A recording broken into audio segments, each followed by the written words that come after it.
నమస్తే, welcome to Aadya media. నేను మీ స్వర్ణ. ప్రస్తుతం మనతో పాటు ఉన్నారు సినీ క్రిటిక్ విజ్ఞాన్ గారు. హలో విజ్ఞాన్ గారు. ప్రస్తుతం రవితేజ గారి క్రేజ్ ఎక్కడో ఉందనుకోవచ్చు. ఎందుకనంటే సీనియర్ హీరోలు ఎవరికి పెద్దగా సినిమాలు లేవు.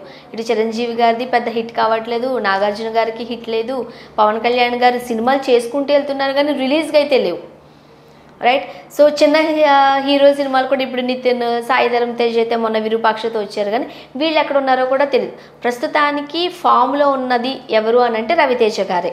1 by 1 రిలీజ్ అవుతున్నాయి, అన్నీ కూడా మంచి హిట్స్ అవుతున్నాయి. సో ఇప్పుడు ఈ టైంలో రవితేజ గారి సినిమా కోసం 5 స్టార్స్ వెయిట్ చేస్తున్నారు, చూస్తున్నారంటే ఒక వార్త వస్తుంది. ఎవరా స్టార్స్, ఏంటది?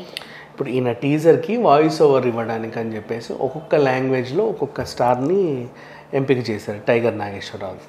సో ఇప్పుడు దానికి రిలీజ్ అంటే టీజర్ రిలీజ్కి ఒక టైం అనేది వచ్చింది. ఎట్లా సినిమా కూడా త్వరలో రిలీజ్లో ఉంది కాబట్టి దీన్ని హిందీలో జాన్ అబ్రహం ఇస్తున్నాడు దాని వాయిస్. జాన్ అబ్రహం ఇన్ సెన్స్ ఇప్పుడు ఆల్రెడీ మనకి పఠాన్తోని మంచి ఫామ్లో ఉన్నాడు. పఠాన్తో 1000 కోట్ల స్టార్ అయిపోయాడు. అంటే ఇటు షారుఖ్ ఖాన్ ఉన్నప్పటికీ he also played equal role కదా అట్లా. అండ్ ఆయన చేస్తే హిందీ టైగర్ నాగేశ్వరరావుకు ఒక మంచి మైలేజ్ వస్తుంది అని చెప్పేసి వాళ్ళు అనుకున్నారు. సరే, అంతవరకు ఫైన్. నెక్స్ట్ తమిళ్ దీనికేమో కార్తీ వాయిస్ ఇస్తున్నాడు. అండ్ కార్తీ కూడా ఇప్పుడు మనం చూసాం రీసెంట్లీ పొన్నియిన్ సెల్వన్తో మంచి ఫామ్లో ఉన్నాడు. అండ్ అలాగే మంచి మంచి మూవీస్తో వెళ్తున్నాడు, మనం చూస్తూనే ఉన్నాము. కార్తీ గురించి ప్రత్యేకించి మనం చెప్పాల్సిన అవసరం లేదు. He is also a proven artist. And present మాత్రం ఒక ఫామ్లోనే ఉన్నాడు, లైమ్ లైట్లో ఉన్నాడు. అంటే ఎక్కడ ఇప్పుడు తమిళనాడు ఒక సినిమా వచ్చిందంటే ఊరంతా పోస్టర్లు ఉండి అలాగే ఉంటాయి. ఈ పోస్టర్లు చినిగేంత వరకు వాళ్ళు కనబడతానే ఉంటారు. అట్లా పఠాన్ పోస్టర్లు ఇంకా ఉన్నాయి అలాగే ఢిల్లీలో, ముంబైలో. సో అట్లా చూసుకుంటే ఆయనకి మళ్ళీ కనబడి వాయిస్ ఇచ్చేసరికి అదొక మైలేజ్. నెక్స్ట్ కార్తీ పోస్టర్లు అన్నీ ఉన్నాయి ఇప్పటికి, PS1 PS2 పోస్టర్లు ఇంకా తమిళనాడులో ఉన్నాయి. అండ్ ఆయన కూడా recent days lime light and ఇంకా సినిమా కూడా ఆడుతుంది కాబట్టి ఆయన ఎంచుకున్నారు. నెక్స్ట్ అలాగే మలయాళంలో దుల్కర్ సల్మాన్. ఇంకా దుల్కర్ సల్మాన్ చెప్పాల్సిన అవసరం లేదు, ఏ లాంగ్వేజ్ అయినా సరే ఆయన ఇరగదీస్తాడు. హిందీలోనూ చుప్పు చేశాడు, మనకి మహానటి చేశాడు, అలాగే సీతారామం చేశాడు. ఇప్పుడు మళ్ళీ ఇంకొక సినిమా కూడా చేయబోతున్నాడు. అండ్ స్ట్రైట్ తెలుగు మూవీతో రాబోతున్నట్టు కూడా వార్తలు ఉన్నాయి. అవును, అట్లా ఈ అన్ని సినిమాలు ఆయన చేస్తున్నాడు కాబట్టి. అండ్ పైగా మలయాళంలో ఆయనకి మంచి పట్టు ఉంది, ఆల్రెడీ హీఈస్ ఎ నెపో కిడ్, ఇన్ని ఉన్నాయి కాబట్టి దుల్కర్ సల్మాన్ వైపు చాలామంది అంటే ఆయన వాయిస్తో దీనికి ఎక్కువ ఇంపాక్ట్ ఉంటుంది అని అనిపించి ఆల్రెడీ పృథ్వీని కూడా అనుకున్నారు. బట్ ఎందుకంటే దుల్కర్ సల్మాన్కి ఆల్రెడీ తెలుసు కాబట్టి వీళ్ళకు మంచి పరిచయం ఉంది కాబట్టి.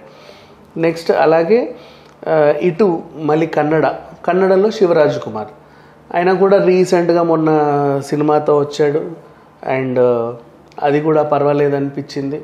సో వేద నాట్ బ్యాడ్. అండ్ ఆయన ఇంకా ఎనర్జీ అలాగే ఉందన్నాడు. అండ్ బాలకృష్ణ గారు కూడా ఆయన ఫంక్షన్కి వెళ్ళి చెప్పడం జరిగింది. సో ఇట్లా కన్నడ నుంచి శివరాజ్ కుమార్ ఉంటే అక్కడ మైలేజ్ వేరు. ఇక్కడ ఇప్పుడు అసలు విషయానికి వస్తే తెలుగులోకి వచ్చేసరికి దానికి చిరంజీవి గారు వాయిస్ ఇస్తున్నారు. అంటే గతంలో వాల్తేరు వీరయ్య ఫంక్షన్లో రవితేజ్ అని చిన్న హీరో అని చిరంజీవి అనడము, అండ్ వీళ్ళిద్దరికీ ఏదో ఉందనడం, అండ్ వీళ్ళకి పడట్లేదని, ఆయన అంటే ఈయనకి ఇష్టం లేదని ఇట్లా ఒక వార్త ఉంది ఎప్పటి నుంచో. దానికంటూ మళ్ళీ చెరిపేసుకోవాల్సిన కార్యక్రమం కూడా ఉంది కాబట్టి దానికి ఇప్పుడు తెలుగులో చిరంజీవి గారి చేత డబ్బింగ్ చెప్పిస్తే, అది ఆ వాయిస్ ఓవర్ ఇప్పిస్తే పర్వాలేదు. రవితేజతో చిరంజీవి గారికి ఎలాంటి ఇది లేదు అది లేదు అనే ఒక ఫీలింగ్ ఉంటుంది. ఎందుకంటే ఈ ఎఫెక్ట్ మళ్ళీ బోలా శంకర్ మీద పడొద్దు కదా. వాల్తేరు వీరయ్య సక్సెస్ అంతా రవితేజ వల్లే, చిరంజీవి ఏం లేదు. పైగా ఆయనను వాడుకొని వదిలేశారు, ఆయనని అవమానించారు, ఇట్లాంటి వార్తలన్నీ ఉంటే మళ్ళీ బోలా శంకర్కి చిన్న ఎఫెక్ట్ అయ్యే అవకాశం అయితే ఉంది. సో బోలా శంకర్కి ఈ ఎఫెక్ట్ పడకూడదు. యాక్చువల్గా ఇక్కడ ఒక విషయం మనం మాట్లాడుకున్నట్లయితే మెగాస్టార్ లేకపోతే మెగా కాంపౌండ్, సో చాలామంది ఫ్యాన్స్ సపోర్ట్ ఉంటుంది చిరంజీవి గారికి. ఎక్కడైతే వాల్తేరు వీరయ్య టైంలో మిక్స్డ్ టాక్ వచ్చింది, అంటే రవితేజ వల్ల హిట్ అయింది అన్నారు ఆ సినిమా. మరోపక్క సోలో హీరోగా రవితేజ గారు సూపర్ డూపర్ హిట్స్ చూస్తున్నారు. సో ఈ టైంలో ఏమైంది అని అంటే ఒకవేళ హిట్స్ లేకుండా ఫ్లాప్స్ వచ్చాయనుకో మళ్ళీ చిరంజీవి గారికి పాజిటివ్ అయి ఉండేది. ఇక్కడ ఎప్పుడైతే ఈ రావణాసురుతో మంచి హిట్ కొట్టారో రవితేజ గారు, కొంచెం పాజిటివ్ టాక్ చిరంజీవి గారి కన్నా రవితేజ మీదకి టర్న్ అయిపోయింది. ఈ టైంలో చిరంజీవి గారు అల్లు కాస్త స్లో అయ్యి ఖచ్చితంగా రవితేజకి సంబంధించి పాజిటివ్గా మాట్లాడాల్సిన అవసరం పడింది ఖచ్చితంగా అనేది ఒక టాక్. ఇది కరెక్టేనా ఈ క్యాలిక్యులేషన్? దాన్ని చెరిపేసుకోవడానికి ఇప్పుడు ఏదైనా, లేకపోతే ఇప్పుడు రవితేజ అట్లేనంటే వీళ్ళు గమ్మున ఉంటారు కదా సైలెంటా? బికాస్ ఇప్పుడు రీసెంట్ డేస్లో మనం అన్స్టాపబుల్ అనే ఒక షో చూసాం. ఆ షో మెయిన్ సారాంశం కూడా ఇంతకుముందు నా అపవాదులు వదంతులన్నీ దులిపేసుకునే కార్యక్రమం అది. ఇప్పుడు ఫస్ట్ ఎపిసోడ్లో మనకి చంద్రబాబు నాయుడు వీళ్ళు వచ్చినప్పుడు కూడా అప్పట్లో ఎన్టీఆర్ గారి వెన్నుపోటు అంశంని చెరిపేశారు. నెక్స్ట్ అలాగే ప్రభాస్ది పెళ్లి చెరుపుదాం అనుకున్నారు కానీ ఆయన వల్ల కాల. పవన్ కళ్యాణ్ పవన్ కళ్యాణ్ 3 పెళ్లిళ్ళకి జరిపేశారు. అండ్ జయసుధ పైన ఉన్న అదేదో ఉంటుంది ఆవిడ మీద మన పద్మ అవార్డు అది చెరిపేశారు. అలాగే ఈయన వైఎస్ రాజశేఖర రెడ్డి చనిపోయిన తర్వాత కిరణ్ కుమార్ రెడ్డి అది ఇదని అది చెరిపేశారు. ఇట్లా కొన్ని దులుపుకున్నప్పుడు ఒకవేళ అలాంటి షో ఏదైనా చిరంజీవి గారికి ఎదురు పడితే ఇట్లాంటి ఒక ప్రశ్న కూడా వచ్చే అవకాశం ఉంది ఫ్యూచర్లో.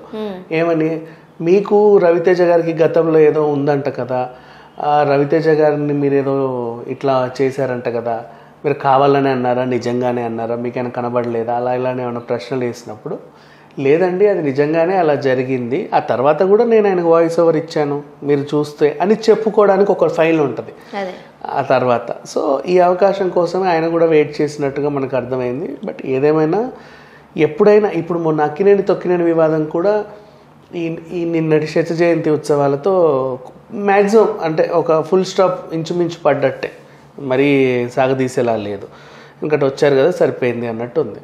సో అలాగే ఇప్పుడు ఆ వాల్తేరు వీరయ్య ఫంక్షన్లో ఉన్న ఆ చిన్న మచ్చ కూడా వెయిట్ చేసి అయితే బోలా శంకర్కి రవితేజ వాయిస్ ఇవ్వడము, దీనికి ఈయన ఇస్తే అది చెరిగిపోయినట్టు ఉంటుంది. ఇప్పుడు టైగర్ నాగేశ్వరరావు టీజర్కి ఇచ్చారు కాబట్టి బోలా శంకర్లో కూడా ఏదో ఒక రకంగా రవితేజ వాయిస్నో లేకపోతే దేన్నో పెట్టుకున్నారనుకో ఓకే, మన మధ్య ఏమీ లేదు, ఇక జనాలకి ఇట్లాంటి నెగిటివ్ ఇంపాక్ట్ కలగదు అని చెప్పేసి చెప్పుకున్నట్టు ఉంటుందని కూడా ఒక ప్లానింగ్ అయితే నడుస్తున్నట్టుగా వార్తలు అయితే వస్తున్నాయి. బట్ ఏదేమైనప్పటికీ వాల్తేరు వీరయ్య ఫంక్షన్లో చిరంజీవే కాదు రామ్ చరణ్ తేజ కూడా రవితేజ లాంటి హీరో చెప్పాడు కాబట్టి సరిపోయింది, ఇంకొకరైతే ఏంటి అని అన్నాడు. మరి ఆయన గేమ్ చేంజర్లో కూడా ఏదైనా చేసే అవకాశం ఉందా అనేది చూసుకోవాలి. సో ఎప్పుడైతే వీళ్ళిద్దరూ ఒకేసారి అట్లా మాట్లాడేసరికి రవితేజ గారికి ఫ్యాన్స్ సపోర్ట్గా నిలబడ్డారు, రైట్? అవును, ఖచ్చితంగా అవును. అండ్ అలాగే మా హీరోని ఇట్లా చేశారు అట్లా చేశారు. ఈవెన్ రావణాసుర కూడా చాలామంది డబ్బుల పరంగా ఫ్లాప్ అంటున్నారు కానీ పర్ఫార్మెన్స్ పరంగా చాలా పెద్ద హిట్. అండ్ ఏమో కలెక్షన్స్ కొంచెం అటు ఇటు అయ్యాయి అన్నారు తప్పితే సినిమాకి అయితే అసలు ఫ్లాపే కాదు అది. ఫస్ట్ ఆఫ్ ఆల్ ఒక మీడియం రేంజ్ సినిమా హిట్, కాకపోతే వాళ్ళు పెట్టిన డబ్బులు రాలేదేమో అంతే. బట్ పర్ఫార్మెన్స్ వైజ్కి నాకు 100 మార్కులు పడ్డాయి. సో ఆ రకంగా ఇప్పుడు టైగర్ నాగేశ్వరరావు మీద కూడా అంచనాలు బాగానే ఉన్నాయి. సో ఇప్పుడు 5 భాషల స్టార్స్ దీనికి ఎంతవరకు హెల్ప్ అవుతారో చూడాలి. Thank you so much.